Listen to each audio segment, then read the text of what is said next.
I returned from Germany 3 weeks earlier than planned. I didn't tell anyone. Not my wife.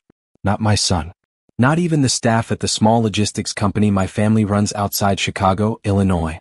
After 30 years building that business, I had learned one important lesson. Sometimes the best way to understand what's really happening is to arrive without warning. So that afternoon I quietly unlocked the front door of my own house. And the moment I stepped inside, I froze. In the middle of the living room, my wife Linda was on her knees. Not sitting. Not praying. Kneeling. Her hands rested on the carpet while my daughter-in-law, Ashley, stood over her with a piece of paper. Ashley was calmly reading something from the page. "Breakfast must be ready by 6:30, she said coldly. "Laundry on Mondays and Thursdays. Floors cleaned every evening." My chest tightened. Linda didn't notice me at first. She just nodded quietly. "Yes, Ashley." My heart slammed against my ribs. This was my house. My wife had lived here for 27 years. And somehow, she was kneeling in front of my son's wife like a servant. Then Ashley said something that made my blood run cold. "And remember, if you argue again, I'll make sure your husband never comes back." At that moment, Ashley finally noticed me standing in the doorway. Ashley's voice stopped mid-sentence. Her eyes lifted slowly from the paper in her hand and locked onto me standing in the doorway. For a moment, nobody moved. My wife Linda turned her head, confused by Ashley's sudden silence. When she saw me, the color drained from her face. "Robert?" she whispered. The paper slipped from Ashley's fingers. I didn't say a word. I just stepped further into the living room, closing the door quietly behind me. In 30 years of marriage, I had seen my wife laugh, cry, argue, and celebrate. But I had never seen the look she had on her face now. It was the look of someone who had been caught doing something she wasn't allowed to do. "Stand up," I said calmly.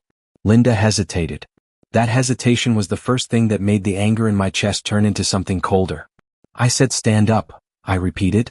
Slowly she rose to her feet. Ashley cleared her throat, trying to recover her confidence. "Robert, you're back early," she said carefully. I looked at her, then at the sheet of paper lying on the floor.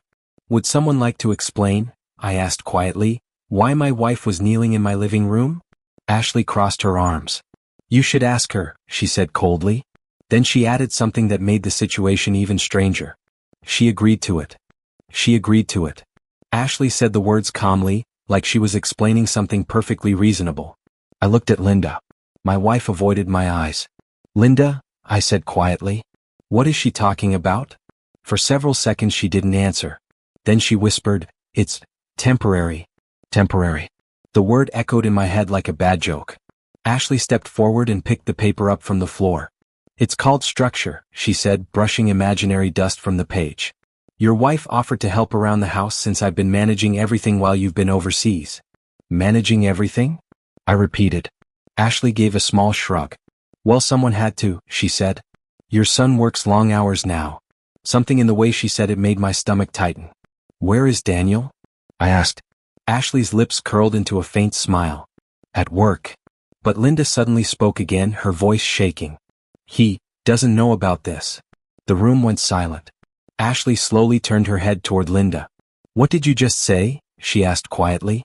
Linda's hands began trembling. "I said Daniel doesn't know," she repeated. Ashley's expression hardened instantly. Then she looked at me, and something in her voice changed.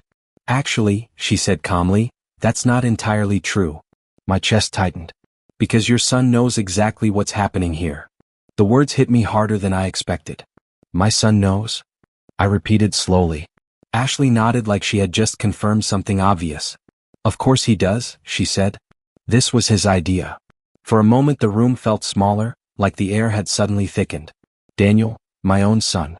The boy I had raised, the one who used to follow me around job sites wearing a tiny hard hat and asking 1,000 questions. "That's impossible," I said quietly. Ashley tilted her head slightly. "You should really talk to him about it," she replied. "He's the one who suggested your wife needed discipline." The word made my stomach turn. I looked at Linda again. Tears were forming in her eyes now. "Linda," I said, my voice lower than before, "tell me the truth." She swallowed hard. "Daniel said, if I didn't cooperate, he and Ashley would move out and cut us off from our grandson." My chest tightened. Our grandson. The little boy Linda babysat almost every day. Ashley crossed her arms again, clearly irritated. It wasn't a threat, she said sharply. It was a boundary. But something about the way she said it made me realize something important. Ashley wasn't afraid of me, which meant she believed something that made her feel completely safe. Then she said the sentence that finally explained everything. You've been gone a lot lately, Robert? Her smile widened slightly. And while you were gone, things changed. Things changed? I repeated the words slowly, studying Ashley's face. She gave a small shrug like the situation was perfectly ordinary. Well, when someone disappears overseas for months at a time, the rest of the family has to adapt, she said. Something about the confidence in her voice didn't sit right with me. I turned toward Linda again. How long has this been happening? I asked. 3 weeks, she whispered. 3 weeks. The same amount of time I had been working in Germany finishing the final deal for our company's expansion. Ashley tapped the paper in her hand impatiently. Robert, this drama isn't necessary, she said. Your wife agreed to a few house rules. That's all. House rules. In my own home. I walked slowly across the living room and picked the sheet of paper from her hand. The moment my eyes scanned the page, my stomach dropped. Because the bottom of the document had something printed under the rules. A signature line. Not just one. Two. One said Linda Carter. And the other said Robert Carter, property owner. Ashley folded her arms confidently. You signed the agreement before you left, she said. I looked at the name written under mine. Then I looked up at her. No, I said quietly. I didn't. No, I repeated calmly. I didn't sign this. Ashley didn't look worried. In fact, she smiled slightly like she had been expecting me to say that. Robert, the signature is right there, she said, pointing to the bottom of the page. You signed the property management agreement before you left for Germany. Property management agreement. I looked closer at the paper. The document claimed that I had temporarily transferred household authority to Daniel and Ashley while I was overseas, which meant, legally they could set rules for the house. But something about the signature bothered me. I had signed thousands of documents over the years running my company. Contracts, loans, permits, and I knew my own handwriting better than anyone. I held the paper up to the light. Then I laughed quietly. Ashley frowned. What's funny? She asked. I lowered the document slowly. The fact that whoever forged this, I said, tapping the signature line, forgot one small detail. Ashley's confidence flickered for the first time. What detail? I met her eyes. My legal signature doesn't say Robert Carter.